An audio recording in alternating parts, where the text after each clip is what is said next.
तेजस्विनामधीतमस्तु मा विद्विषावहे। सच्चिदानन्दरूपाय विश्वोत्पत्त्यादिहेतवे तापत्रयविनाशाय श्रीकेशाय वयं नमः। नारायणं नमस्कृत्य नरं चैव नरोत्तमं देवीं सरस्वती व्यासं ततो जयमुदीरयेत्। यं प्रवदन्त्यमनुपेतमपेतकीर्त्यं द्वैपायनो विरहकातरयाजुहाव पुत्रेति तन्मयतया तनयोभिनीतो तं सर्वभूतहृदयं मुनिमानतोऽस्मि। अखण्डमण्डलाकारं व्याप्तं येन चराचरं तदपदं दर्शितं येन तस्मै श्रीगुरवे नमः। अज्ञानतिमिरान्धस्य ज्ञानाञ्जनशलाकया चक्षुरुन्मीलितं येन तस्मै श्रीगुरवे नमः। गुरुर्ब्रह्मा गुरुर्विष्णु गुरुर्देवो महेश्वर गुरुः साक्षात् परं ब्रह्म तस्मै श्रीगुरवे नमः। त्वमेव माता च पिता त्वमेव बन्धो च सखा त्वमेव वेदा द्रविणं त्वमेव सर्वं मम देवदेव। गजाननं भूतगणाधिसेवितं अभेदजम्बो बलचारुभक्षणम् उमासुतं शोकविनाशकारकं नमामि विघ्नेश्वरपादपङ्कजम्। अनंत श्री विभूषित श्री पंचायती महानिर्वाणी अखाड़ा की अग्रणीय महामंडलेश्वर श्रोत्रीय ब्रह्मनिष्ठ नित्य प्रातः स्मरणीय वंदनीय पूजनीय अर्चनीय श्री सद्गुरुदेव भगवान के चरणों में कोटि कोटि नमन। यहाँ के मर्यादा पुरुषोत्तम रामचंद्र अपने दरबार में सहित विराजमान हैं, गणेश जी भी हैं, उनको कोटि कोटि प्रणाम। भक्तजन मातृशक्ति सभी के हृदय में आत्मस्वरूप विराजमान अस्पष्ट परमात्मा को प्रणाम करते हैं। देखिए यहाँ पर आप जो गीता का पाठ करता है ना, गीता का जो पाठ करते हैं, किसी चीज़ का पाठ करते हो, जो नियमित पाठ करते हैं, तो उनको याद रखना चाहिए कि उसका देवता कौन है, उसका ऋषि कौन है, उसमें छंद क्या है, उसका कीलक क्या है, उसका विनियोग क्या है, यह सब जानना जरूरी होता है। जैसे गीता जी का आप पाठ करती हैं, शायद पता चला, तो गीता जी का देवता जो है कौन है, देवता इसके भगवान स्वयं श्री कृष्ण हैं,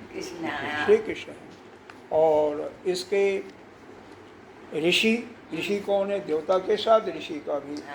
तो ऋषि वैसे तो हर जगह इन्होंने नारद जी को ही माना गया है, यहाँ पर आप व्यास जी को मान सकते हो, क्योंकि व्यास जी, हाँ नहीं, व्यास जी को माने तो और अच्छा है, लेकिन इनको यहाँ पर यह जो है कवच मानते हैं। कवच क्या है, विनियोग क्या है, तो यहाँ पर ये दिया हुआ है कवच क्या है, नित्य सर्वगत अस्थाणु अचलो अयम सनातन इति कवचाय, यहाँ पर कवच दिया हुआ है। और विनियोग यहाँ पर दिया हुआ है, नाना विधानि दिव्यानि नाना वर्णाकृतीनि च इत्यस्यायफट श्री कृष्ण प्रेरते पाठे, यह विनियोग है। तो विनियोग क्या होता है, कीलक क्या होता है, तो यहाँ पर यह कीलक यहाँ पर दिया हुआ ना, कीलक बताया ना, इसमें कीलक नहीं दिया क्या, दिया होगा, नहीं दिया होगा, इसी में दिया होगा, और कहीं नहीं दिया होगा। ये विनियोग दे दिया,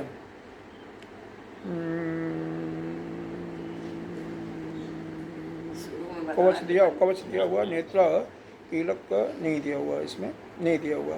वैसे हर एक में कीलक दिया जाता है, कीलक क्या है, और कीलक भी दिया जाता है, और ये भी दिया जाता है ऋषि और देवता आपको जानना पड़ता है। छंद क्या है, तो छंद इसमें तो कई प्रकार के छंदों का यूज होता है। मोस्टली जो गीता जी के 700 श्लोक हैं उसके अंदर 24 अक्षर वाला वही छंद यूज होता है, नहीं 32 अक्षर वाला है, 8, इसलिए एक लाइन है ना, तो 8 अक्षरों पर वहाँ विराम दे के पढ़ते हैं। 8 अक्षर के बाद 8 अक्षर होता है, तो एक लाइन हो जाता है, एक पंक्ति हो जाती है, फिर उसके बाद 8 8 8, इसका नाम दिया छंद का नाम। नहीं आ रहा है, तो हो जाता है। तो इस प्रकार से ये चीज़ें मतलब हमें जब हम एक प्रकार से किसी चीज़ को उस रूप में जब हम करते हैं कि नहीं हम ये नियमित रूप से हम कर रहे हैं, तो वहाँ पर इन सबका ध्यान पड़ता है। और केवल आप गीता जी स्वाध्याय कर रहे हैं तो वहाँ पर ज़रूरत नहीं है। क्या गीता जी का स्वाध्याय कर रहे हैं तो इसको पढ़ना चाहिए, वो अर्थात जो हम पढ़े हैं। हाँ, नहीं पूरा भी पढ़ते हैं तो कम से कम 2-3 श्लोक तो पढ़ना ही चाहिए इसको पूरा। भाई देखो इसमें कितने 7 श्लोक हैं, बाद में भगवान की स्तुति की गई है, एक इसमें से ये उठा लेते हैं तो 8 श्लोक है, तो 8 में से कम 4 तो पढ़ा जाता अच्छा है, लेकिन जो भी पढ़ सकते हैं कुछ तो पढ़ना चाहिए ज़रूर कम से कम। तो ये विनियोग है, कीलक है, यह सब थोड़ा सा ध्यान में रखना चाहिए छंद भी। अब जैसे गीता जी के श्लोक का पाठ करो तो 8 के बजाय अगर 9 चले जाओ तो वह गलत हो जाएगा ना। जैसे मान लो यह अध्याय 12 में है, 4था श्लोक है, यह तीसरे अध्याय में जो हम पढ़ रहे हैं उसी पर लाते हैं अपने को। तीसरा अध्याय में यह चल रहा है, इसमें अर्जुन का प्रश्न होगा मेरे ख्याल से। अर्जुन उवाच, कहाँ तक हुआ था? हम लोग 35 तक कर चुके थे। 35 तक कर चुके थे। तो इसके बाद अर्जुन का प्रश्न है, अथ केन प्रयोक्तो अयम पापम चरति पुरुषः। अभी देखो यहाँ पर 8 अक्षर वैसे तो गणने की कोई ज़रूरत नहीं है, लेकिन अथ केन प्रयोक्तो अयम यहाँ पर 8 अक्षर हो जाएगा, तो इसको आप पढ़ोगे अथ केन प्रयोक्तो अयम तो हल्का सा विराम दिया जाता है, पापम चरति पुरुषः 8 अक्षर फिर हो जाएंगे। अनिक्षन्नपि वार्षणेय बालादिव नियोजित 8 अक्षर का ये होता है। तो यह एक थोड़ा सा छंद का यह मतलब होता है, ठीक है ना, इसको थोड़ा सा ध्यान रखना होता है। और देवता जब कृष्ण हैं तो कृष्ण जी का नहीं फोटो लगा हो तो मन में तो उनका ध्यान होना चाहिए, ऋषि का इनका ध्यान होना चाहिए थोड़ा सा, तो अच्छा रहता है। अगर कुछ भी फल की इच्छा है तो वो प्राप्त होता है, और जिसको किसी फल की इच्छा नहीं है वो तो कुछ नहीं करे, कैसे भी बात है। हाँ, ये निष्काम कर्म के लिए जिसमें आपको किसी चीज़ की कोई कामना नहीं है तो यह चंद्रखंड की कोई आवश्यकता नहीं है, कैसे भी करो भगवान का नाम लो। आप देखो आपके सामने दृष्टांत है वाल्मीकि जी का। नारद जी ने उनको वाल्मीकि को शिक्षा दिया था कि आपने राम का नाम जपो, राम के नाम का जपने का दिया था, तो वो नहीं राम उनके, क्योंकि वह डाकू का काम करते थे पहले, तो डाकू का काम करते थे तो राम का नाम नहीं आता था, हमेशा मारना काटना मारना काटना, तो वो मरा मरा कहने लगे, और मरा मरा कहने से ही उनका कल्याण हो गया, क्योंकि गुरु के द्वारा दिया, उनको गुरु मान लिया ना, गुरु मान लिया था, तो इसलिए उनका वचन दिया हुआ जो मंत्र दिया हुआ वह मंत्र कैसे भी जगो। तो जब कोई आपको इच्छा नहीं है ना किसी चीज़ को प्राप्त करने के लिए तो कैसे भी जगो। अब देखो मरा मरा लगातार अगर कर रहे हो तो बाद में राम राम अपने आप ही आ जाएगा, आ जाएगा, हाँ आ जाएगा। तो भाव यह है कि अगर आपको किसी भी चीज़ की मन में कोई कामना नहीं है, कोई इच्छा नहीं है, तो किसी भी तरीके से आप जपो, कोई मतलब उसमें शुद्ध तो होना चाहिए, ऐसा नहीं है। इसीलिए विशेष करके लेडीज़ के लिए कहा गया है कि वो जो, लेकिन मन में जाप करती हैं तो कोई मना नहीं है, मन में जाप उसमें कर रही हैं तो भी मना नहीं है, तो उसमें कुछ नहीं मना है। तो आप बाकी वो जब कोई कामना के लिए करते हैं उसी समय मना होता, बाकी निष्काम कर्म करने में किसी को कोई नहीं मना, कोई भी कर सकता, पुरुष हो स्त्री हो जेंडर हो शूद्र हो वैश्य हो, कुछ नहीं। यज्ञ के लिए मना है, यज्ञ के लिए मना है शूद्रों को, तो उसमें इसलिए मना है,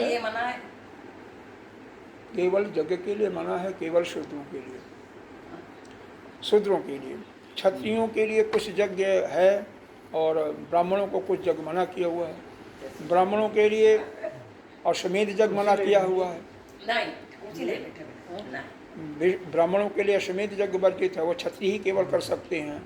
और क्षत्रिय जो ब्राह्मण करते हैं सो क्या बोलता है बृहस्पति यज्ञ या सोम यज्ञ या ब्राह्मण ही करते हैं, वो क्षत्रिय नहीं कर सकते हैं। और जो क्षत्रिय कर सकते हैं ब्राह्मणों को अलाउ नहीं है। अच्छा, वैश्यों को तो ठीक है, बाकी उनके लिए भी यज्ञ है, लेकिन शूद्रों के लिए कोई यज्ञ नहीं है। ठीक है, हाँ। यह है। लेकिन अब पाठ कोई भी करो, दुर्गा जी का करते हैं जो बहुत करते हैं, दुर्गा जी का पाठ करते हैं, गीता जी का करते हैं, रामायण का करते हैं, तो ये सब में जो है देवता कौन है और उसका ऋषि क्या है, इसका ध्यान रखा जाता है। छंद भी क्या है, छंद के हिसाब से पढ़ना चाहिए। रामचंद्र जी हैं, हाँ? रामायण में रामचंद्र जी। हाँ, और उसमें फिर कीलक भी क्या है और फिर विनियोग क्या होता है, वो पहले शुरू में लिखा होता है विनियोग क्या करना। अच्छा, वो पहले पढ़ हाँ, के। पहले पेज पर, पहले या दूसरे पेज पर लिखा होता है, कीलक विनियोग वो लिखा होता है। और एक अंग स्पर्श जो कामना के लिए करें उनके लिए मैं कर रहा हूँ, और आप बिना कामना करें तो किस चीज़ की नहीं, जरूरत नहीं। कामना तो क्या करें, बस भगवान के सामने बहुत ही सुंदर हुआ, है, क्या फिर तो कोई करें। ज़रूरत नहीं, फिर आगे चलते हैं। देखो, जो शिष्य हो हाँ हाँ, नहीं, ठीक है, फिर कोई ज़रूरत नहीं, चलिए। तो यहाँ पर इसके पहले वाले श्लोक में भगवान ने कहा, क्या कहा है 35वें श्लोक में, श्रेयान स्वधर्मो विगुण पर धर्म स्व अनिष्ठितात्, कि अपना धर्म जो है कैसा भी हो, अपना धर्म का मतलब क्या है, हमारा धर्म सनातन धर्म है, सनातन धर्म की पद्धति से हम लोग चलते हैं, उसी पर चलते हैं। तो कैसा भी है, ठीक है, देखने में आपको लग रहा है कि दूसरा धर्म जो है, मान लो मुसलमानों का, फारसी का, क्रिश्चियन का, किसी का भी है, या जैनियों का मान लो, बुद्धों का मान लो, वह श्रेष्ठ है, तो कहते हैं बिगड़ो, अगर वह श्रेष्ठ भी है, बहुत अच्छा भी अगर आपको दिखाई दे रहा है, तो भी पर धर्म अनुष्ठान, तो दूसरे के धर्म में अनुष्ठान नहीं करना, दूसरे के धर्म को नहीं पकड़ना। अपने धर्म में स्वधर्म निधनम श्रेय, अपने धर्म में मर जाना भी श्रेयकारी है, श्रेष्ठ है। पर धर्मो भयावह, क्योंकि दूसरे का धर्म जो है डर वाला होता है। तो यहाँ पर इसीलिए हमने इसको रिपीट किया कि हमेशा अपना जो भी धर्म है, देखिए ब्राह्मण कुल में आप पैदा हुए हैं या अमुक कुल में हुए हैं, जाति वर्ण के अनुसार एक चीज़ मिला हुआ है, अच्छा, तो उसके अनुसार खैर स्त्रियों के लिए तो वैसा नहीं किया, लेकिन पुरुषों के लिए तो किया हुआ है। आप लोगों के लिए भी क्या कि मतलब जगोपवीत के बाद संध्या बंदन करना चाहिए, आप लोगों को भी करना चाहिए, वैसे चाहे वैश्य हो, चाहे वैश्य में आते होंगे मेरे ख्याल से, वैश्य में आते हैं ना, क्षत्रिय कोई भी है, क्षत्रिय है, वैश्य है, शूद्र को छोड़ करके, तो हमारे यहाँ एक थे नाम शरीफ सिंह, वो कोई किसी में आए, नहीं मतलब हाँ किसी में आए, तो मतलब सबको ये संध्या बंदन करना चाहिए। हाँ और संध्या बंदन मेरे ख्याल से आप देखो तो लाखों में शायद कोई एक दो करते हैं, अरे हमारे ब्रह्मचारी तो रोज़ नहीं करते हैं, ज़बरदस्ती करते हैं विद्यार्थी जो है ज़बरदस्ती करते हैं, बैठाया जाता है, शाम को तो करते हैं, सवेरे तो बस हो ही जाता हो, जब ज़्यादा डंडा लेके कोई खड़ा होता तो चक्कर, तो दूसरे कैसे करेंगे। अब जितने भी अब गुरुदेव के भगत आते हैं कथा में, क्या सभी वो करते हैं, कुछ करते हैं, कम से कम गायत्री लोग करते हैं, कुछ करते हैं, कम से कम नहीं कुछ करते हैं, जितने सत्संग में आते हैं वो तो करते हैं। हाँ चलो, तो सत्संग कम में से बैठ कम जाते हैं वो लोग करते हैं। कम से कम पहले जो है पवित्रीकरण करते हैं, हाँ? पवित्रीकरण के बाद जल पीते, आचमन करते हैं तीनों, अगर खाली जल छिड़का लिया तो हाँ वही करते हैं, स्नान धो करके आए हुए फिर भी पवित्रीकरण करना पड़ता है। हाँ, ओम पवित्र पवित्र वा सर्वास्तांगता विवाजा स्मृत पुंटिका क्षंक्षभाया वित्र शुचि, यह करने के बाद फिर 3 बार आचमन। अरे नहीं कुछ है तो कम से कम गोविंद का नाम ले सकते हो, हाँ, माधवाय नमः, गोविंदाय नमः, गुणाकेशाय नमः, इसी के कुछ भी कर सकते हो।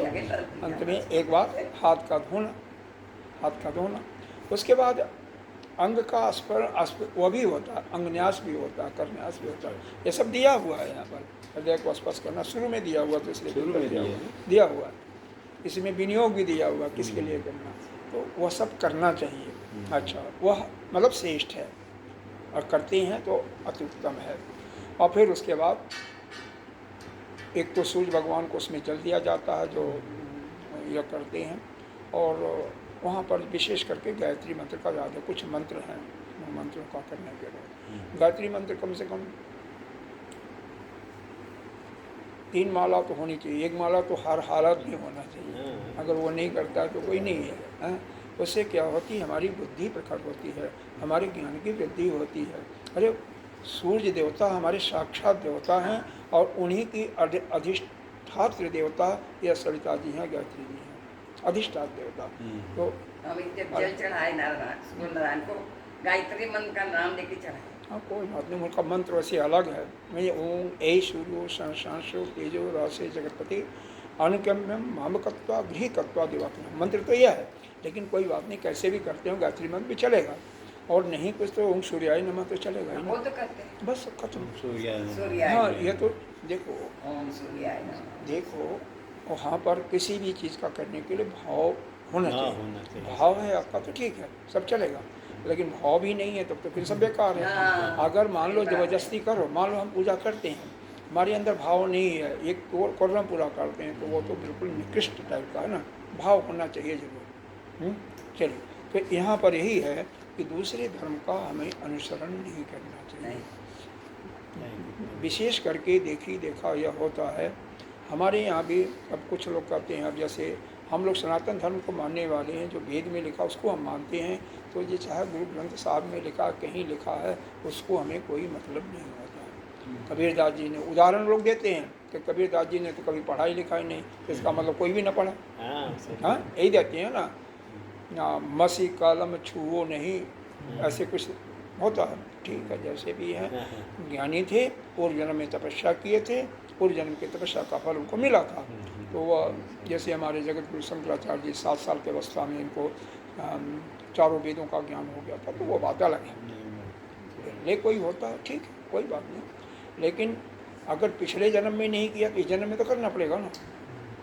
अब ये यज्ञ वगैरह जो पिछले जन्म में कर चुका है, उसको इस जन्म में करने की जरूरत नहीं है, क्योंकि जब तक अंतःकरण शुद्ध नहीं होगा तब तक ये जो कुछ बताया जाता है ना, अंदर नहीं आएगा, नहीं आएगा। हाँ, यही, इसलिए यह सब भी करते रहना चाहिए। इसीलिए गुरुदेव हमेशा कहते हैं हमारे कि अगर नहीं कुछ है तो भाई देखो, पूर्णिमा हुआ, अमावस्या हुआ, एकादशी हुआ, अब एकादशी को कम विष्णु सहस्त्रनाम स्तोत्र का पाठ करना चाहिए, गुरुदेव को हमेशा कहते हैं। अच्छा, कम से कम संक्रांति हुआ, तो इन 3 चीज़ों के अवसर पर तो कुछ न कुछ करना चाहिए ना। और इसमें हवन होता है तो कोई बुरा नहीं है। एकादशी के दिन अगर विष्णु सहस्त्र अगर रोज़ नहीं होता कोई बात नहीं, कम से कम 2-3 बार भी तो आपका हवन तो हो गया, यज्ञ हो गया ना। घर में सबको याद हो जाता है, हमें भी नहीं याद है क्योंकि हम तो करते ही नहीं। ऐसा नहीं है, देखो जैसे जैसे संसार से हमारी आसक्ति होगी ना, कम होगी, तैसे तैसे ये सब में मन लगेगा। अब ऐसा है कि शुरू से उड़ते ही आपके अंदर भाव हो जाता है कि इसको यह करना है, यहाँ जाना, वहाँ जाना है, और फिर लड़कों जैसे तैयार होते होंगे, भाई तू यहाँ जा, वहाँ जा, तो अब जब ध्यान वहाँ पर है तो फिर इधर कैसे आएगा। तो इसलिए जो भी ध्यान और आपको जगने का समय आपका हो रूटीन का, उससे कम से कम आधा घंटा पहले लगो, वो आधे घंटे का समय आप अपने इन सब चीज़ों में लगा दो, और बाकी काम जैसे करते हो, आपका कोई काम डिस्टर्ब नहीं भी होगा और अपना काम भी होता रहे। धीरे धीरे बढ़ाओ, 15 मिनट, 20 मिनट, आधा घंटा। या शुरू में एक बैक नहीं करना चाहिए कि नहीं, अगर हम 6 बजे जगते हैं तो हम, हालांकि शास्त्र के अनुसार तो सूर्योदय के पहले हमें सब तैयार हो जाना चाहिए, स्नान ध्यान पूजा ना हो तो कम से कम संध्या भी अगर हो जाता है तो अच्छा है। हाँ, इतना तो हो जाना चाहिए। नहीं हो पाता है तो कम से कम सूर्योदय के पहले तो जब जाओ तो अच्छा है, क्योंकि सूर्य को जल चढ़ाते हैं, यहाँ पर तो नहीं दिखाई देते हैं, उगते हुए सूर्य को देते हैं और इस प्रकार से गिराते हैं जैसे उनकी रश्मियाँ वो टकरा करके आपके शरीर को स्पर्श करें। शरीर को जब परावर्तित किरणें, रिफ्लेक्टेड रेज जिसको कहते हैं, तो साइंस तो ही कहता है ना, फिर आपके शरीर की जो भी बीमारियाँ हैं वह समाप्त होती हैं। वह हेल्थ है, वो हेल्थ का कारक है, मतलब उसका वह विशेष कारक है सूर्य। वैसे भी आप देखते हैं कि सूर्य का धूप लोग है जिनमें विटामिन डी की कमी हो जाती है, जिसमें कैल्शियम की कमी हो जाती है, वैसे भी करते हैं ना।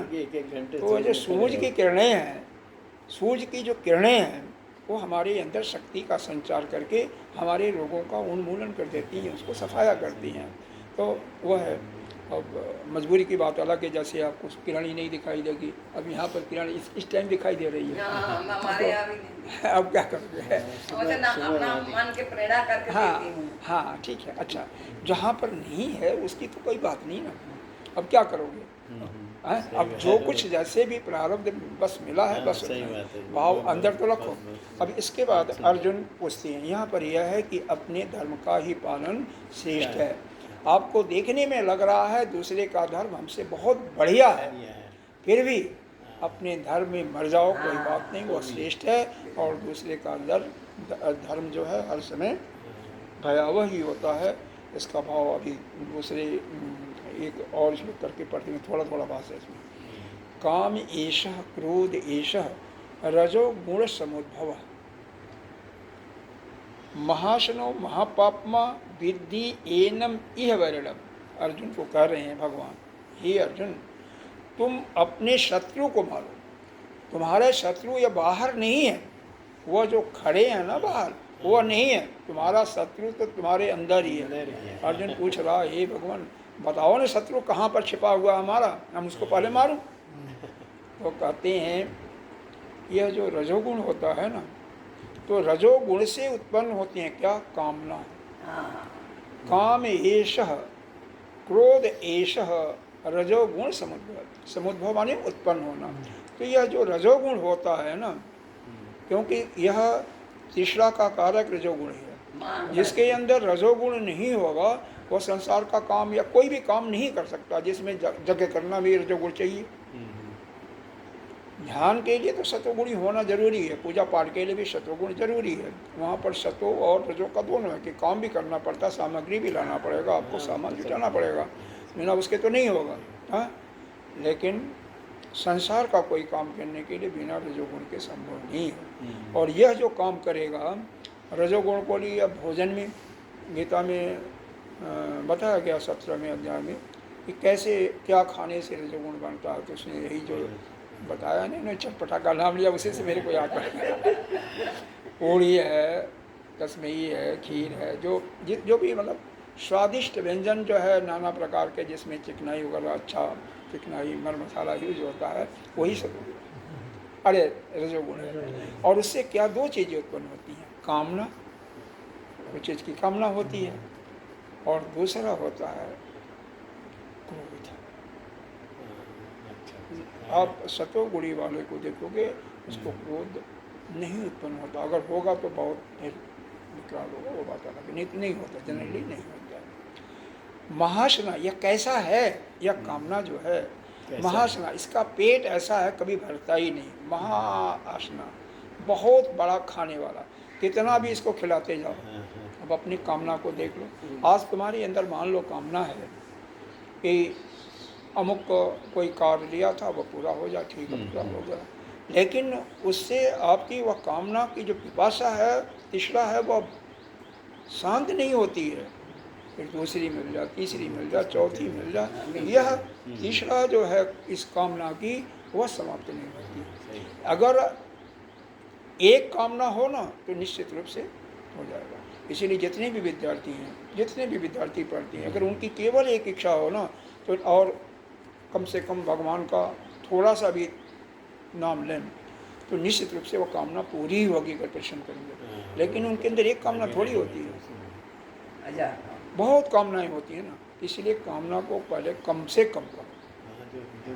अब देखो, हम इस मनुष्य योनि को प्राप्त किए हैं, भगवान ने यहाँ पर हमें संकेत दिया क्या कि काम के कुछ या कर्म, जो भाई कर्म तो करना पड़ेगा, लेकिन कर्म के कुछ सिद्धांत भगवान ने बताया।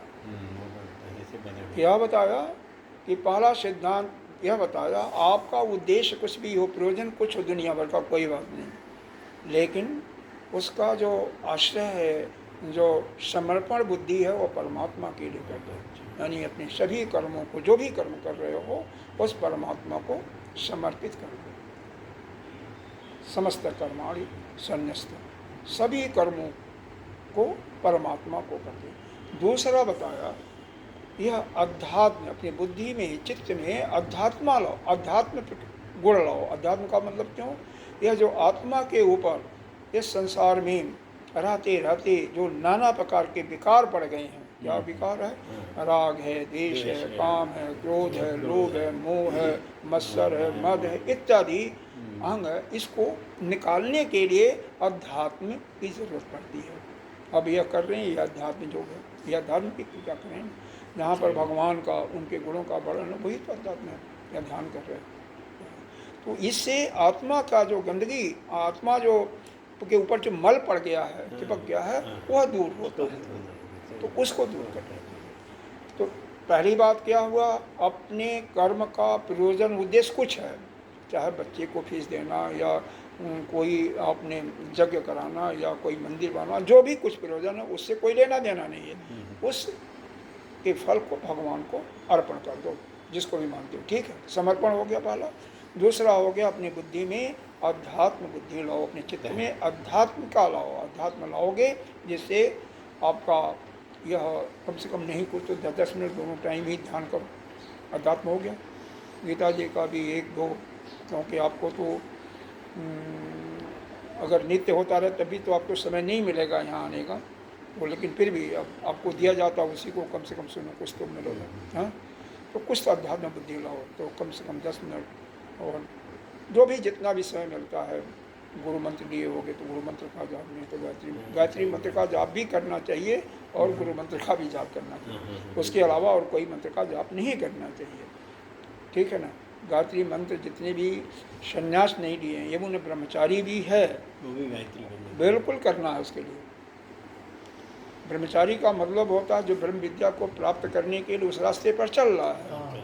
दूसरा अर्थ इसका यह होता है जो कि गुरुकुल में रह के गुरुकुल के नियमों के अनुसार कर्म करते हुए और अपना स्वाध्याय कर रहा है वह। और दूसरा अर्थ जो जगत गुरु शंकराचार्य जी ने बताया कि वही है कि ब्रह्मचारी वही है जो कि ब्रह्म विद्या के लिए, यह नहीं कि कहते हैं ना सर्विस भी कर रहा, कहते हैं कि शादी नहीं किया तो ब्रह्मचारी है ना, वो नहीं। तो ब्रह्मचारी हुआ है कौन, जो ब्रह्म विद्या की प्राप्ति के लिए अपने लगा हुआ है, रत है उसमें। तो अभी यह बताया जा रहा था कि 2 चीज़ें, एक तो समर्पण की भावना, दूसरा बुद्धि में आध्यात्मिकता, तीसरा बताया किसी से निराशी, किसी से किसी चीज़ की कोई आशा नहीं करना, इस संसार में किसी चीज़ की कोई किसी से आशा नहीं करना। चौथा निर्मम, क्योंकि आशा करोगे ना तो आशा परमम दुखम और निराशा परमम सुखम, हमारे डोंगरे महाराज जी ने भागवत का उसमें बोला। हमेशा किसी से कोई, चाहे पति पत्नी, बेटा बेटी, हित दोस्त, कोई भी हो, किसी से किसी चीज़ की अपेक्षा नहीं करनी। चौथा निर्ममो, किसी का ममता भी न रखो किसी से, क्योंकि ममता रखोगे तो राग होगा, और राग होगा तो देश भी आएगा, तो संसार में बदोगे, यह भी नहीं। ममता भी छोड़े। और 5वां चीज, अरे कम से कम 2 पासिंग मार्क को ले लो, इसमें कम से कम 3 दो कर लो, तो कर ही सकते हैं। 2 कर लो, 40% तो ले लो, 33% ले लो। अभी ज्यादा ही नहीं करने का, मांगना ही नहीं है। हाँ ठीक। ये करने जितना होता है। और अंतिम है 5वां जो है, क्या है, चित्त आपका हमेशा शांत हो। छोटी मोटी परिस्थितियाँ आई तो विक्षिप्त मत हो। बताया ना, दुखेश न उद्विग्न मनः, सुखेश सुखेश विगत। सुख आता है तो सुख की अभी न मन में लालसा है कि बारंबार हम ऐसे सुखी रहें। और दुख आता है तो आपका मन भी शांत रहे, उद्विग्न न हो, उद्विग्नता न आवे, तो ऐसा दोनों में बराबर। हाँ, तो यह 5 चीज़ को जो करते हुए इस प्रकार से जो कर्म करता है, समझ गए, याद रहेगा, याद रहेगा। हाँ, वो बताइए। अभी नहीं समझ नहीं, इसमें हम अपने कर्म जो कर रहे हैं उसको भगवान को समर्पित कर दिया। आपका उद्देश्य कुछ है, प्रयोजन कुछ है, लेकर के कुछ भी करो, ये है, ये ठीक तो याद है। अच्छा। दूसरा जो है, अपने बुद्धि में आध्यात्मिकता लाओ, जिससे मतलब कम से कम ये तो करती हो आप, उसमें आपके लिए कहने की जरूरत नहीं है, क्योंकि यह जो मल पड़ जाता है ना, ध्यान से भी मल छूटता है, ध्यान करते हो दोनों समय में, तो जो इस पर चिपक जाता है दूसरों के संसर्ग से। हम यहाँ बैठे हैं, वहाँ पर कोई गाड़ी दे रहा 2 किलोमीटर 4 किलोमीटर की दूरी पर, वहाँ पर सुनाई नहीं दे रहा, लेकिन वहाँ की जो रेज है ना, वो आपसे टकरा करके आपको तुम करती है। जो भी क्रोधी कोई होता है तो पहला तो वह स्वयं घायल होता उसके क्रोध से, दूसरा जो सामने वाले का, और तीसरा जहाँ तक उसके वेव्स जाती हैं ना, तरंगें जाती हैं सभी। इसीलिए अगर 2-3 किलोमीटर की दूरी पर सत्संग होता रहता, 4 किलोमीटर की दूरी पर, या कोई आश्रम है, कोई मंदिर है, पूजा पाठ है, तो उसका बहुत इफेक्ट पड़ता है, उस एरिया में पड़ता है। तो यह आध्यात्मिकता की गुण आपके अंदर आएगा तो यह आत्मा पर यह जो राग द्वेष लोभ मोह इत्यादि हो जाता है वह दूर हो जाएगा। तीसरा वही, किसी से कोई अपेक्षा मत करो, कम से कम ये तो हो जाएगा, निराशा बने रहो, किसी से कोई आशा नहीं, किसी से ममता भी मत रखो, यह तो नहीं छूटेगा, यह नहीं छूटेगा, कोई बात नहीं। दो कर लो, समर्पण कर लो भगवान को, वो तो करती हो ना, है और किसी से थोड़ा लगा रहता है। हाँ तो आ गया ना, फिर वही बता रहे हैं, ममता आ गई ना। किसी, कम से कम किसी से कोई आशा तो मत रखो, आशा तो नहीं रखे, बस पास हो गए, फिर चलो पास हो गए। निराशी निर्मम हो और चित्त हर परिस्थिति में समान, ये हमेशा हंसती रहती है, इसलिए चलो। अगर यह इस प्रकार से कर्म करते हो तो जब आपकी आत्मा से ही प्रेम हो जाए, आत्मरति, आत्म तुष्टि, आत्मा में ही तुष्ट रहो, संतुष्ट रहो, और आत्मा की भी में ही पुष्टि भी हो जाए, तृप्ति भी हो गया, संतुष्टि भी हो गई, और आत्मा से ही प्रेम हो गया, यह तीनों हो जाता है। तो उस समय आपको किसी कार्य करने की जरूरत नहीं है, फिर आप इस ज्ञान को प्राप्त करके मुक्त हो जाओ। अपने आत्मा से ही प्रेम करो, दूसरे से मत प्रेम करो, क्योंकि अभी निर्ममो कहा गया ना, किसी से ममता मत रखो, लेकिन ममता किससे रखो? अपनी आत्मा से रखो, वो स्वाभाविक है। अच्छा, अपनी आत्मा से रखो, उसी से, अरे नहीं उसको बंद कर देंगे तो हो जाएगा, वो तो कहीं हो जाएगा, अरे बाहर का भी खुला हुआ है, बंद नहीं किए बराबर, आप ही नहीं किया होगा ना, बाद में तो आप ही आए, कोई बात नहीं। तो यह अगर गुण आपके अंदर आ गया, बाद में से 2 आ गया, 3 आ गया, पास हो गए, तो उसके बाद जब आत्मा से प्रेम होने लगे और आत्मा से तृप्ति भी हो जाए, मन भी तृप्त हो जाए उसी में, और बुद्धि में कृष्ण भगवान दिख जाते हैं, उसी को भी कहो, दौड़ते रहे, ध्यान लगाओ ना, छोटे से आके तब उनका कुछ खिला दो, और उसी में संतुष्टि हो जाए, उसी में संतुष्टि हो जाए। फिर अगर ऐसा हो गया, फिर आपको काम करने की जरूरत नहीं है। अब अर्जुन का प्रश्न इसके बाद आता है, यह इसमें से दोनों कर्म किस तरह के होते हैं? कर्म क्या बोला, जब कोई भी आप कर्म करते हैं, कर्म क्या क्या है? कर्म कुछ भी आपका संकल्प हो, हालांकि कर्म का जो यहाँ पर जो कर्म की बात चल रही है वो तो वेद के अनुसार यज्ञ, दान, अग्निहोत्र इत्यादि यही कर्म, यही कर्म है। लेकिन संसार का भी कर्म कोई कर रहे हो तो उसको परमात्मा को समर्पित करो। कुछ भी करो, आपको जाने से लेकर के, खाने से लेकर के, कोई भी कर्म करो परमात्मा को ही समर्पित करो। भोजन बनाने से लेकर के कोई भी कर्म करते हो परमात्मा को संन्यास्त कर दो, उसको समर्पित कर दो, ठीक है। यह समझो कि तुम्हारे अलावा हमारा कोई नहीं है। तो यहाँ पर अर्जुन यही पूछ रहा है, अथ केन, अथ किस लिए प्रोक्तोयम पापम चरति पुरुष, हे परमात्मा, हे कृष्ण, यह मन जो है क्यों पाप में चला जाता है? केन पापम चलती, अनिक्षण भी, बिना इच्छा के, भाषणे बलादिव नियोजता, कोई ऐसा शक्ति है कि जबरदस्ती हमारे मन को लगा दे। कई बार आप लोगों ने अनुभव किया होगा कि आप किसी चीज़ को करना नहीं चाहते, वो गलत काम होता है, लेकिन कौन ऐसी शक्ति है कि हमें जबरदस्ती कराना। तो इसी के प्रश्न के उत्तर में भगवान अर्जुन को समझा रहे हैं कि कामेश क्रोधेश रजोगुण समुद्भव, यह रजोगुण से यह उत्पन्न होता है और इसका भूख पेट इतना बड़ा है कि कभी संतुष्टि इसको नहीं होता।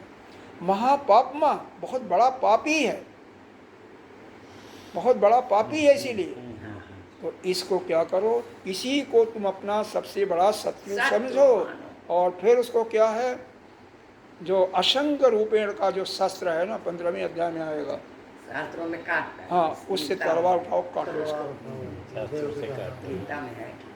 ठीक है, यही रामकृष्ण परमहंस ने भी काटा था माता काली को, जो बीच बीच में बाधा करती थी। बहुत उससे वो लगता होता है, जैसे ध्यान में बैठिए, हाँ, वो गुरुदेव के बाद जैसे ध्यान आती है, तलवार उठाओ और दूर तक दौड़ा लो। भाग जाएंगे। अब यहाँ पर होता है कि कामना कितने प्रकार की होती है, तो 3 प्रकार की होती है। प्रकृति 3 प्रकार की, तो कामनाएं भी 3 प्रकार की, सतोगुणी, रजोगुणी और तमोगुणी। ठीक है, तीनों कामनाएं बांधती हैं। सतोगुण प्रेम से बांधेगा, प्रेम से बांधेगा। ये आज एक दिन और रुक जाओ, मान लो कोई आ गया आपका, थोड़ा सत्य रहेगा, एक तो बच गया। रजोगुण तृष्णा के कारण बांधता है, तमोगुण निद्रा, आलस, प्रमाद में बांधता है। ये सब आ जाता है। तो यह कहा गया, यह कामना कहाँ कहाँ रहती है, तो आगे अभी आएगा, तो वह कैसे दूर होती है। सतोगुण की जो कामना होती है, कहते हैं धूमेना ब्रियते वहनी, जैसे अग्नि आप जलाओ, धुआं उड़ता है और एक फूंक मार दो तो गायब हो जाता है, उसी प्रकार से सतोगुणी जो कामना आ गई, एक फूंक मारो तो ये समाप्त हो जाती है। जथा आदर्शो मलिंच, सतोगुण की कामना यहाँ से समाप्त हो जाती है। रजोगुण की कामना है वो मन के अंदर चली जाती है। तो जैसे बाहर से धूल धक्कड़ आया, थोड़ा सा सफाई कर दो तो ठीक हो गया, लेकिन कई बार थोड़ा रगड़ना पड़ता तो साफ हो जाता है शीशा। तब आपको आसानी से नहीं निकलता। दर्पण में नहीं, थोड़ा सा, बहुत ज़्यादा नहीं, तो रजोगुण की कामना में भी थोड़ा सा आपको परिश्रम करना पड़ेगा। दूसरी कामना जो है तमोगुण की, उसके लिए कहते हैं धूमना व्रियते बहिनी। यह क्या है, अरे जथोत उलबेना आवृतो गर्भ, जैसे एक जार होता है, गर्भ में बच्चा पैदा होता है, तो बच्चे को जब तक 9 महीने तक, 10 महीने तक गर्भ से बाहर नहीं आता, तब तक उसको ढका लाता है। यह कौन कामना है, तमोगुणी की। इसके लिए आपको इंतज़ार करना पड़ेगा, परिश्रम करते रहिए, यह अपने समय से जाएगा। तथा तेन इदम आवृतम, तो यह जो है तमोगुणी कामना जो है हमारे ज्ञान को जो ढक लेती है, उसको दूर करने के लिए हमें समय, ये आप ये समझिए, हम तेने दमा ये करते रहो, वो अपने समझ से ही जाएगा। हाँ देखो, जो यह स्वाध्याय के श्रवण में लगा रहेगा, निश्चित रूप से एक न एक दिन उसकी सब कुछ कामनाएं भी चली जाएंगी, और वह अपने अंतःकरण को भी शुद्ध कर सकेगा, और इस संसार का बंधन भी से भी मुक्त हो जाएगा। लेकिन इसको किसी भी हालत में इसको छोड़ना नहीं चाहिए। हाँ? छोड़ना नहीं है किसी भी हालत लगे में। रहो उसमें। नहीं छोड़ेंगे। चलो अब इसका भास, ये 2-3 श्लोक हो गए, इनका भास पढ़ लो, फिर आगे चलते हैं। इसको आज समाप्त करना है, हाँ, क्योंकि बिल्कुल। 2-3 श्लोक हैं तो इसको समाप्त नहीं नहीं, बिल्कुल हो जाएगा। क्योंकि तीसरा अध्याय हम समाप्त कर देते 3-4 हैं। श्लोक है बस। हो जाएगा। तीसरा अध्याय। देखो अर्जुन का प्रश्न में तो थोड़ा सा इसमें थोड़ा सा देखने की जरूरत है। अत केन हेतु भूतेन, अरे दुर्योधन भी ऐसे ही कहता था भगवान कृष्ण से। दुर्योधन कम नहीं था, भगवान कृष्ण का समधी था। तो उसकी पुत्री लक्ष्मणा की शादी इनके जामवंती के पुत्र क्या नाम था उसका, शाम से हुआ था, तो हाँ उनसे हुआ था। तो इस कारण से समधी भी था, और भगवान से स्पष्ट कहता है, हे भगवान मैं जानता हूँ धर्म क्या अधर्म क्या है, मैं अधर्म के रास्ते पर नहीं चलना चाहता, लेकिन ज़बरदस्ती पता नहीं कौन सी ऐसी शक्ति की मेरे को खेल रही है। हाँ, आप अभी सब कुछ कर्म करते रहो, ध्यान भी करते रहो, ये भी करते रहो, लेकिन एक समय ऐसा आ जाएगा कहीं न कहीं कोई चूक हो जाती है, तो कुछ न कुछ गलत काम में एक अंदर से एक ऐसी शक्ति उठती है कि जो कि आपको और उसको दूर करने का तरीका यही है, अपने मन को उस परमात्मा से जोड़ो, उसके अलावा कोई आने न पाए वो। हाँ, कोई नहीं आए। जब आपका अनवरत चिंतन परमात्मा का होता रहेगा तो कोई नहीं आएगा, लेकिन अनवरत लगातार वह इतना आसान नहीं है, लेकिन मुश्किल है। जैसे सोने के पहले कर लिया और सोने के बाद भी भगवान का ध्यान आ गया तो वह रात्रि में सोने का समय ही हो गया। भोजन करने के पहले भगवान का नाम ले लिया, बाद में ले लिया, तो भी वो उस समय के अंदर आ जाएगा। इस प्रकार से हर एक काम के पहले करो। तो यहाँ पर यह बताते हैं कि हे विश्वकुल में कन्वे किश, इस कारण से यह पुरुष स्वयं न चाहता हुआ भी इस राज से प्रयुक्त किए हुए सेवक की तरह से, जैसे एक राजा सेवक को जबरदस्ती किसी न किसी काम में लगा लेता है, उसी प्रकार से कौन सी शक्ति है कि मेरा मन नहीं चाहता, फिर भी इस पापक कर्म में हमारा यह इंद्रियां लग जाती है। श्रुतम वैरणम सर्वा अनर्थ कर्म च तुम प्रक्षसी, भगवान कहते हैं जिसको तू पूछता है सबसे बड़ा वही शत्रु है। या इसमें बताया है, विष्णु पुराण में एक श्लोक है, ऐश्वर्यस्य समग्रस्य धर्मस्य जस्य वैराग्यस्यात् मोक्षस्य खड़ाम भग इतीर्ण। सारा ऐश्वर्य, धर्म, जस, लक्ष्मी, वैराग और मोक्ष, इन छह का नाम है भग कहते हैं।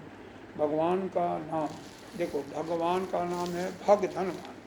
वान का मतलब प्रचुर मात्रा में, भग का मतलब यह छह ऐश्वर्य, जिसमें ऐश्वर्य भी रहेगा, धर्म भी होगा, और जश, लक्ष्मी, वैराग और विवेक। यहाँ पर मोक्ष दिया हुआ, बाकी जगह विवेक कहते हैं। तो यह जब छह चीज़ रहते हैं उसको कहते हैं सारे भग से। और वान मतलब प्रचुर मात्रा में, थोड़ा नहीं, बहुत असीमित। तो इसीलिए भगवान के अंदर यह सारे छह गुण हैं, इसीलिए भगवान को भगवान कहते हैं।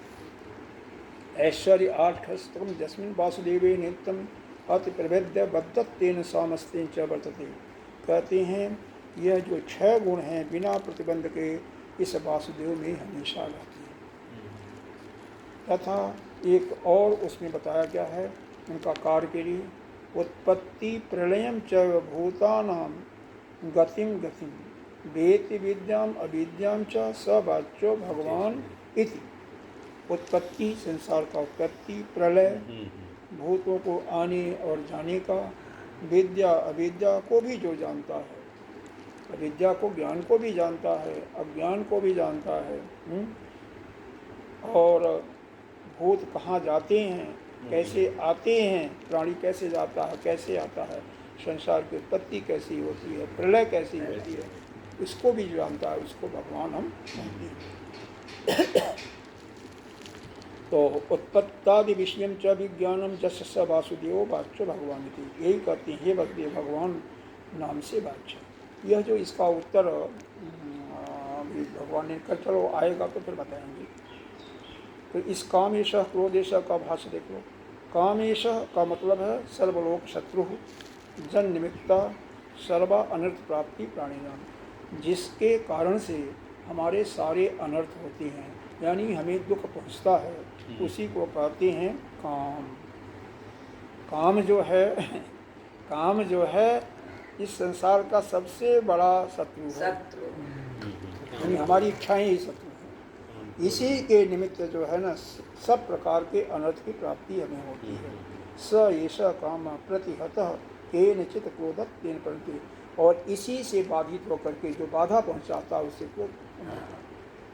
इसीलिए गीता जी में एक आया है ना, क्या आया है, 62 या 63 श्लोक अध्याय दूसरे का,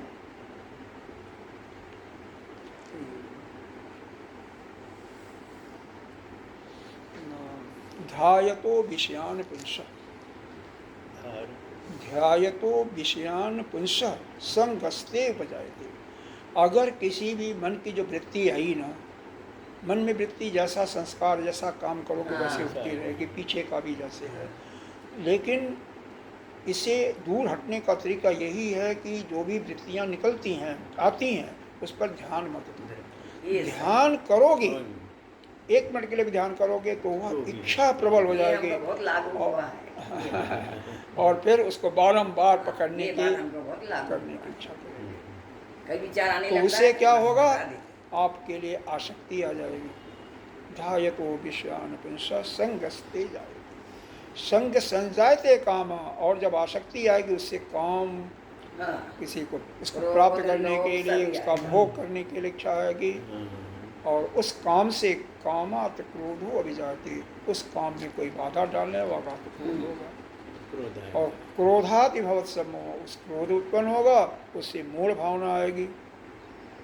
अब मूढ़ात अस्मृति विभ्रम, उस मूढ़ जब भावना हो जाएगी, आपको अच्छे बुरे का ज्ञान नहीं रहेगा, तो आपकी याददाश्त चली जाएगी।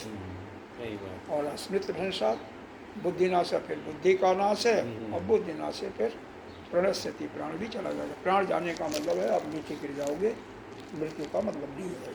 ठीक है, तो यह रजोगुण जो है, भोजन से ठीक कर लो ना। भोजन में कोशिश करो कि कभी भी हम चटपटा चीज़ें, क्या बोलता है, बर मसाले वाली चीज़ें, अधिक तेल या तली हुई चीज़ें और हाँ स्वादिष्ट चीज़ें, इनको ख़त्म करो। यहाँ से एक तो यह होगा। और किसी भी कर्म के बारे में चिंतन मत करो, हमें यह करना है, निश्चिंत बैठे रहो, जो सामने आ गया करो, ठल्ले बैठने के लिए नहीं, लेकिन ज़्यादा चिंतन मत करो कर्म के लिए करना। तो अपने आप धीरे धीरे ये रजोगुण कम हो जाएगा। इच्छा रखो, मतलब परेशान मत हो। अपने मन को परमात्मा में लगाओगे नहीं तो सत्व गुण की जब वृद्धि होगी, तो ये तीनों गुण ऐसे हैं ना, एक गुण अगर ऊपर आ गया तो दोनों गुण दब जाते हैं। तो कोशिश करो कि सत्व गुण की उत्पत्ति ज़्यादा रखना है रजोगुण, क्योंकि कुछ न कुछ तो जीने खाने के लिए तो करना है ना, तो करना है, लेकिन ऐसा नहीं कि हर समय वही ऊपर रहे। कम से कम सुबह 8 बजे तक 9 बजे तक तो सत्वगुण ही रहो।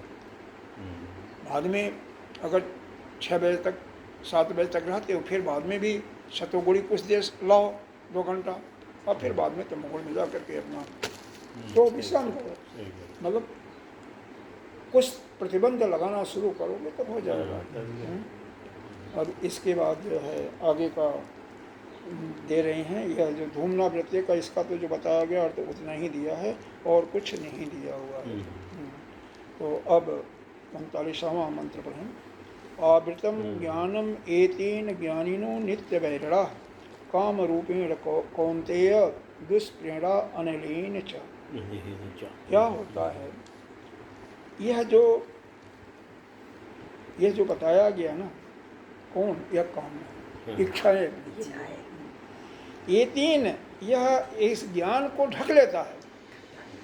किसी चीज़ की ऐसी इच्छा आ गई कि इसका भोग हमें प्राप्त करना ही है, यह वस्तु चाहिए ही, यह गाड़ी हमें चाहिए ही, यह मकान हमें चाहिए ही, यह स्त्री या पुरुष चाहिए ही, तो उससे क्या होता है, आपके अंदर का जो ज्ञान है ना, वह ढक जाता है। ज्ञानिनो नित्य वैरणा, ज्ञानियों का सबसे बड़ा वैरी यही काम ही है। काम और को दोनों को लिया हुआ, क्योंकि ऐसा शब्द आया है, काम रूपेण कौन्तेय। हे कौन्तेय मतलब कुंती के पुत्र अर्जुन, काम, यह जो काम है ना, कह रहे हैं बहुत कठिनाई से, यह कभी पूरा होने वाला नहीं है। आपकी जो इच्छा है जल्दी नहीं पूरी, यह सोचते हो कि पूरा हो जाएगी, नहीं, एक पूरा होगी, दूसरी आ जाएगी, तीसरी आ जाएगी, चौथी आ जाएगी, खत्म होती तो इसलिए इसी को महासना कहा गया। तो यह पूरा नहीं होती, तो इसलिए सबसे सुंदर तरीका इसको दूर करने का यही है कि इस पर ध्यान ही मत करना। वृत्ति उड़ती है अंदर से, वहीं पर कंट्रोल कर लो, ध्यान मत लगाओ, अपने आप समाप्त हो जाएगा। आवृतम में एतेन, भाष्य देख लो, आवृतम एतेन ज्ञानम ज्ञानिनो नित्य वैरणा, इसका अर्थ होता है ज्ञानी ही जानात अनेकम अनर्थ प्रोक्त, कि ज्ञानी पहले से जानता है कि यह कर्म करूँगा तो हमारा अनर्थ होगा, फिर भी करता है। क्यों करता है? और उसे दुखी भी होता है, इसीलिए वह ज्ञानी का नित्य वैरी है। तो ज्ञानी को क्या करना चाहिए? अरे अपने मन को लगाओ ना कढ़ाई में, भगवान में लगाओ ना, परमात्मा में, तो उसको लगाओगे, ये तो महान शत्रु है। जब नहीं लगाओगे तो फिर दुखी होगा। सही कामम तिस्रा काले मित्रम पश्यत। जब आपको उस काम को भोगने की इच्छा हो जाती है ना, तो वह मित्र लगेगा, अच्छा लगेगा, बहुत अच्छा लगेगा। और होगा क्या? अनर्थ होगा। तो प्राप्ति क्या होगी? दुख की प्राप्ति होगी। तो इसीलिए जो हर समय चैतन्य रहेगा, सजग रहेगा और सावधान रहेगा, वही इस पर विजय प्राप्त कर सकता है। मन को चाहिए कुछ न कुछ खेलने के लिए, तो परमात्मा को लगा लो, छोटे रूप में लगा लो, जिस रूप में लगाते हो। हाँ, अरे इतना आसान नहीं है। इसीलिए हर समय उसी को याद करो। अतएव अतो न पूर्वम एव अतो ज्ञानिनम नित्यवैरी। इसीलिए यह काम ज्ञानी का हमेशा हमेशा के लिए वैरी है, नित्य वैरी है। किंग रूपेण काम रूपेण, काम इच्छा एवं रूपम अश्यति काम रूपम। जो भी इच्छा आती है वही काम है। तेन दुष्प्रेण, बहुत ही दुखित कठिन है। दुखेन पूर्णम, दुख से भरा पूर्ण है। तेन अनिलेन, कभी जाने वाला भी नहीं है। न अस्य अलम पर्याप्ति विदते अनिलयित है। इसीलिए इसको, क्योंकि कभी यह तृप्त नहीं होता है, इसीलिए तुम इसी को, हे अर्जुन, यही तुम्हारे सबसे बड़ा शत्रु है। यह काम यह समझ गए कि कहाँ से उत्पन्न होता है। उत्पन्न होने के लिए आप नहीं रोक सकते, क्योंकि यह पुराने आपके कर्मों के किए हुए संस्कार से वारा होता है। एक बार आपको हमने बताया था कि ये चक्र चलता रहता है। किसी चीज़ का भोग प्राप्त करते हो तो उसको भोगने की बारंबार उसकी जो संस्कार बनता है वो आपके चित्त में पड़ जाएगा, वही कामना बाद आने लगती है। पहले जो चीज़ भोगे हो, जिसको आपने जीवन में न कभी भोगा, न कभी सुना, न कभी देगा, उसकी कोई इच्छा नहीं है। अगर आप यूएस नहीं गए हो, यूएस में सुना भी नहीं किसी से है, देखा भी नहीं है, तो कभी भी यूएस जाने की इच्छा आपको नहीं होगी। लेकिन एक चीज़ खा लिया, इसका स्वाद बहुत अच्छा आया, खा लिया, पेट भर लिया तो कोई बात नहीं, लेकिन जब अच्छा और बुरा किया ना, वहीं पर वही संस्कार बनता है। इसीलिए हे अर्जुन, सबसे बड़ा वैरी क्या है? यह कामना है। तो इस काम को नहीं समझा, ध्यान के जरिए ही रोको। जैसे आता है उस पर ध्यान मत दो, बस खत्म, रुक जाएगा। और कोशिश करो अपने मन को शत्रुगुणी बनाने के लिए। ठीक है, आगे चलो। अब देखो इसका कहाँ कहाँ रहता है यह काम, कहाँ कहाँ आपके शरीर में होता है। बता दीजिए। इंद्रियाणि मनोबुद्धि अधिष्ठान उच्यते। आपके इंद्रियां, मन और बुद्धि में रहता है। तीन जगह।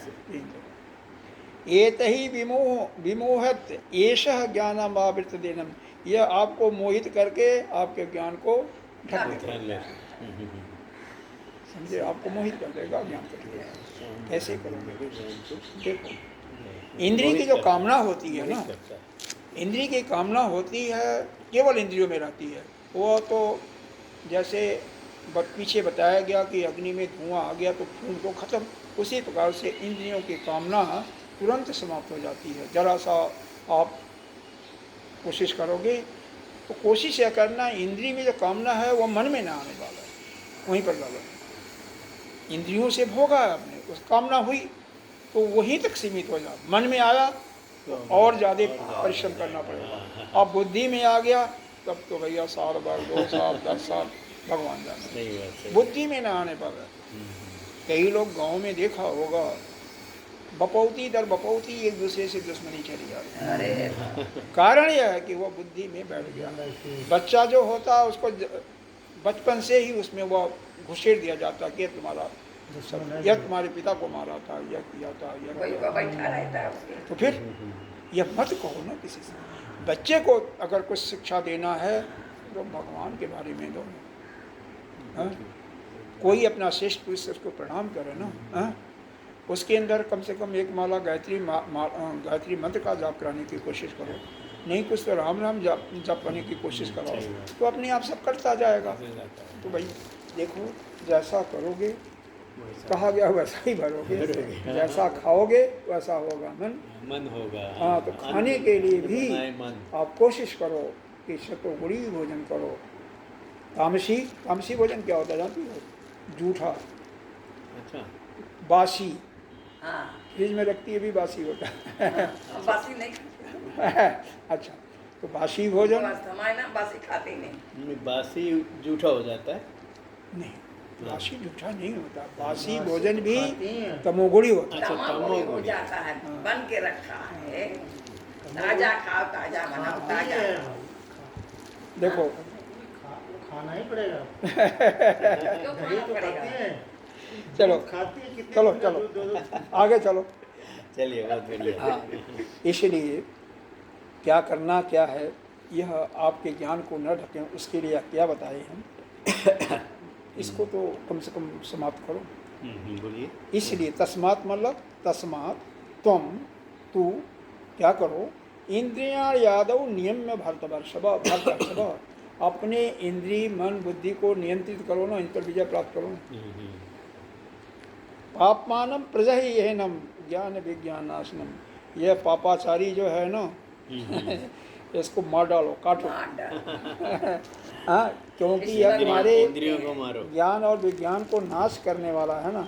हाँ, तो जैसे बताया गया पहले कि यह काम जो है इंद्रिय मन और बुद्धि में है, तो तीनों को नियंत्रित, इसीलिए भगवान ने 12वें अध्याय में कहा, क्या कहा है कि मय्येव मन अधस्त मयि बुद्धि निवेश, हे अर्जुन मेरे अंदर ही अपने और मन बुद्धि को निवेश कर दो। निवेश मय्येव अतोर्ध्वं न संशयः, यदि तुम मेरे अंदर निवेश कर दोगे अपने मन को और बुद्धि को मेरे ही अंदर लगा दोगे ना, तो तुम्हारी ऊर्ध्व गति होनी है, इसमें कोई शंका ही नहीं है। मतलब मुझे याद करते रहो ये। हाँ बस, और हमारे में सब लगता है तुमको दुर्गति होगी नहीं। है। क्या लगेगा? तो इसलिए तस्मात्, इसका भाष्य देख लो, तस्मात् त्वम इंद्रियाणि यादव पूर्व नियम स्वीकृत्य भरतर्षभ पापमानं पापचारम काम परित्यज्य, हे अर्जुन तुम इंद्रियों को वश में करके ज्ञान और विज्ञान के नाशक इस बड़े शत्रु को मार डालो। मार डालो। ज्ञानम शास्त्रस्थ आचार्यतः च आत्म आदीनाम अप्रायः है कि शास्त्र और आचार के उद्देश्य से आत्मा का और अनात्मा का ज्ञान प्राप्त करो। आत्मा क्या है? आत्मा नित्य है, अनात्मा यह शरीर अनित्य है, ये संसार के पदार्थ अनित्य हैं। ठीक है, विद्या आदि पदार्थों का ज्ञान करो। विद्या क्या है, ज्ञान क्या है, अज्ञान क्या है, इसी का नाम ज्ञान। उसका जो अनुभव होगा उसी को हम विज्ञान कहते हैं। आप यह जानो कि ज्ञान क्या है, अज्ञान क्या है, विद्या क्या है, विद्या क्या है। हाँ? और यह क्या बोलता है आत्मा के बारे में, और आत्मा एक ही है, वह सारे विश्व में एक ही है और वही ब्रह्म है। सबकी आत्मा एक, अगर ये जो जान लिया ना फिर इसको कोई मतलब ही नहीं। वो चमकता है सब पे आती है, उनका अरे आपकी आत्मा, इनकी आत्मा, आपके बहू की आत्मा, सब एक मानो इसको, सब वही आत्मा। भगवान की आत्मा साकार जिसकी पूजा करते वही ब्रह्म, यही आत्मा। ठीक है, तो यह ज्ञान को भी नष्ट कर देता है। कौन? कामना। विज्ञान का जो आपको अनुभव होगा उसको भी नष्ट कर देता है। इसीलिए इंद्रियाणि आदि नियम, इंद्रिय आदि को तुम नियम करो, उन पर अपने विजय प्राप्त करो, उन पर सावधान होकर के उनको अपने वश में करो। काम रूप शत्रु का त्याग कर दो। काम रूप शत्रु का त्याग क्या मतलब?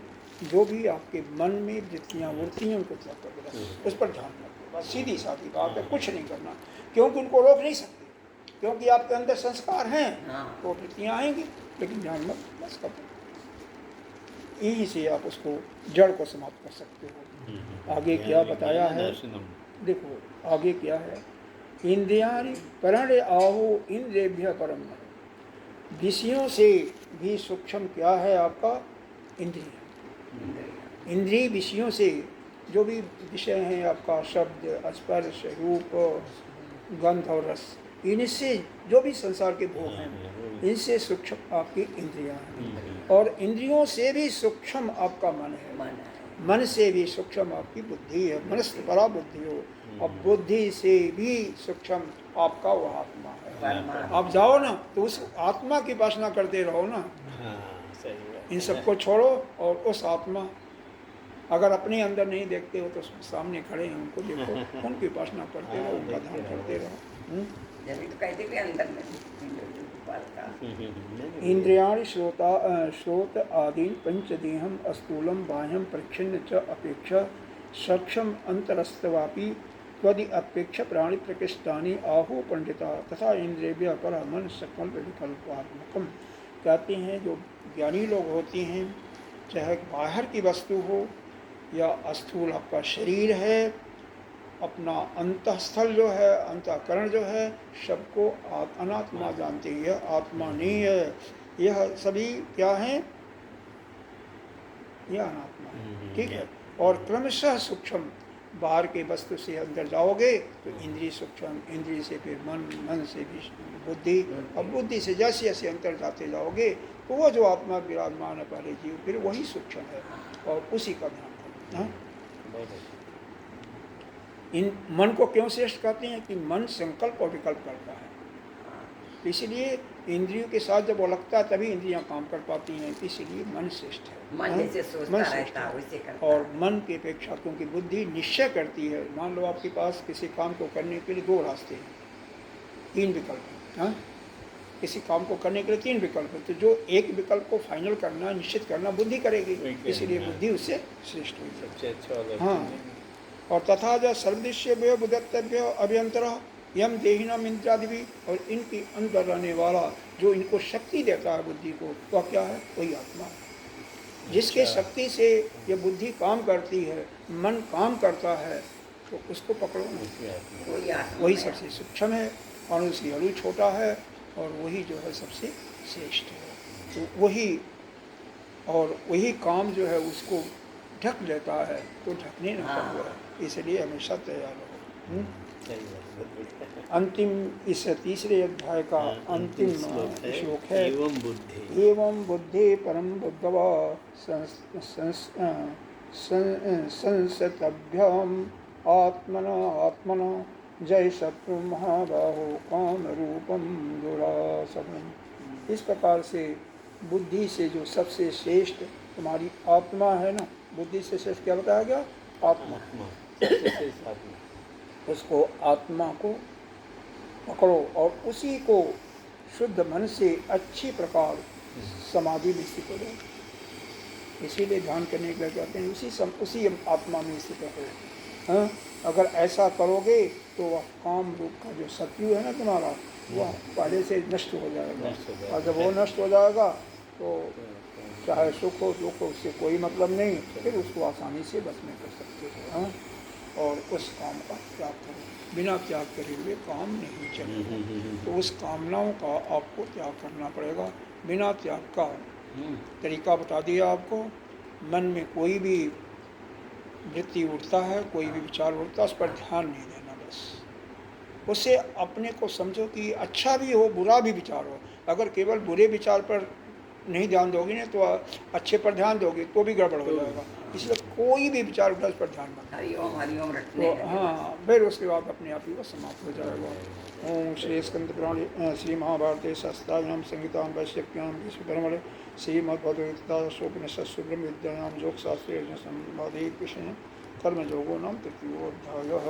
ओम पूर्णमदः पूर्णात् पूर्णमुदच्यते पूर्णस्य पूर्णमादाय पूर्णमेवावशिष्यते। ओम शांति शांति। अंतिम दो श्लोक